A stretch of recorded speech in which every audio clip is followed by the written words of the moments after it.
Some weeks ago, you wrote a blog post called Hacking High Performance.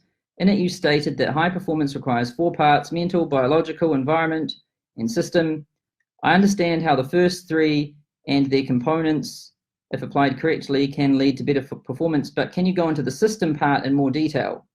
Does system in this context mean how the other 3 parts are organized and orchestrated together so that the whole functions as efficiently and with as little friction as possible?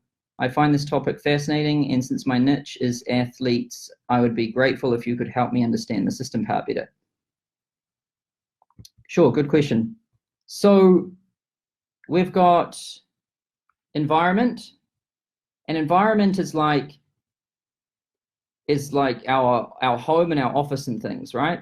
And also our social circles and our city and our country and all of that. That's like our environment, and that affects our performance. Has a huge effect on us.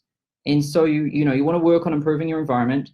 You've also got biological, and that's like your physical body and things, and you need to optimize that too. I mean, if you eat really bad food and drink alcohol, like even the smartest person in the world is going to be pretty useless if they're just drinking alcohol and eating McDonald's, right?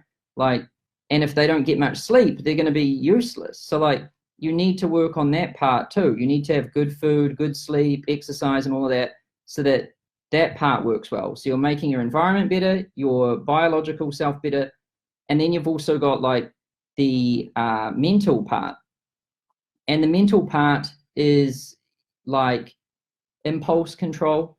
So, not giving into your impulses, self-control and discipline, and, really not being drawn to instant gratification, being able to prolong gratification, being able to work on something knowing that you're not going to get gratification for maybe a year or maybe longer.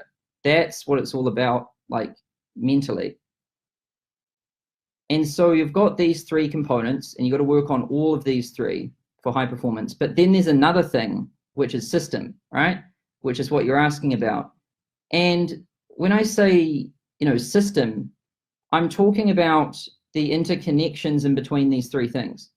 So we tend to just look at the things, but not the space in between the things. And the space in between these things is as much as important as the things. And the space in between them is how these things connect, and how, like, what pattern and sequence these things connect in. So which one comes first, and then how does that interact with that, and then how does that come back around and influence that, and then how does that influence that? Like, it's understanding the flows and the sequencing between all of this. And so when I say, a system is like, systems are more powerful than willpower and everything. Like, a perfect example of a system would be a routine. So, if someone average has a really good routine, they will outperform somebody who's exceptionally smart without a routine, right?